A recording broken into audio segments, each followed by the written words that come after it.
ಸಂದರ್ಭದಲ್ಲಿ ನಾನು ಹೇಳಲಿಕ್ಕೆ ಬಯಸ್ತೇನೆ, ಈ ಭಾಗದ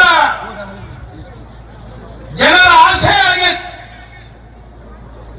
ಛತ್ರಪತಿ ಶಿವಾಜಿ ಮಹಾರಾಜರ ಮೂರ್ತಿ ಸ್ಥಾಪನೆ ಆಗ್ಬೇಕು. ಹೊರಗಡೆಯಿಂದ ಬಂದಿರತಕ್ಕಂತ ಜನರಿಗೆ ಮೊದಲನೇ ದರ್ಶನ ಶಿವಾಜಿ ಮಹಾರಾಜರ ಆಗ್ಬೇಕು ಅಂತಕ್ಕಂಥ ಏನು ಅಪೇಕ್ಷೆ ಇತ್ತು, ಆ ಅಪೇಕ್ಷೆಯನ್ನ ಇವತ್ತು ಈಡೇರಿಸಿದ್ರೆ ನಿಮಗೆ ನಾನು ಅಭಿನಂದನೆಗಳನ್ನ ಈ ಸಂದರ್ಭದಲ್ಲಿ ಹೇಳಿಕ್ಕೆ ಬಯಸ್ತೇನೆ. ಬಹುಶಃ ಬಹಳಷ್ಟು ಜನ ಶಿವಾಜಿ ಮಹಾರಾಜರ ಇತಿಹಾಸ ಬಗ್ಗೆ ಮೆಲುಕು ಹಾಕಿದ್ದಾರೆ, ಇನ್ನು ಅನೇಕರು ಮಾತಾಡ್ತಕ್ಕಂಥ ಪ್ರಸಂಗ ಇದೆ. ಆದ್ರೆ ಒಂದು ಮಾತನ್ನ ಇಲ್ಲಿ ನಾನು ಹೇಳಲಿಕ್ಕೆ ಬಯಸ್ತೇನೆ, ನಾನೊಬ್ಬ ಶಿವಾಜಿ ಮಹಾರಾಜರ ಅಪ್ಪಟ ಅಭಿಮಾನಿಯಾಗಿ ಮಾತನ್ನ ಹೇಳಲಿಕ್ಕೆ ನಾನು ಬಯಸ್ತೇನೆ. ಶಿವಾಜಿ ಮಹಾರಾಜರು ಸರ್ವ ಜನಾಂಗಕ್ಕೆ ಒಂದು ಕೊಡುಗೆಯನ್ನು ಕೊಟ್ಟಿರ್ತಕ್ಕಂಥ ಮಹಾಪುರುಷರು.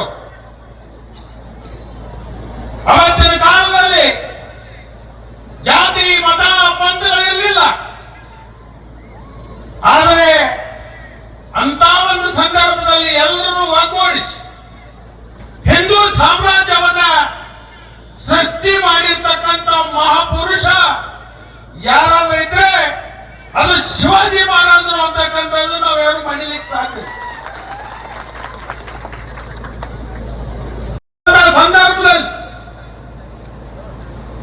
ಅವತ್ತಿನ ದಿವಸ ಮಾರುತಿರಾವ್ ಮುಳೆಯವರು ಒಂದು ಸಂಕಲ್ಪ ಮಾಡಿದ್ರು, ಈ ಚುನಾವಣೆಯಲ್ಲಿ ನಾನು ಚುನಾವಣೆ ಕಣದಿಂದ ಹಿಂದೆ ಸರಿತೀನಿ, ಆದ್ರೆ ನಮ್ಮ ಸಮಾಜಕ್ಕೆ ಒಂದು ನಿಗಮ ಆಗಬೇಕು, ಆ ನಿಗಮದಿಂದ ನಮ್ಮ ಸಮಾಜಕ್ಕೆ ಸರ್ಕಾರದ ಅನುಕೂಲತೆಗಳು ಸಿಗಬೇಕು.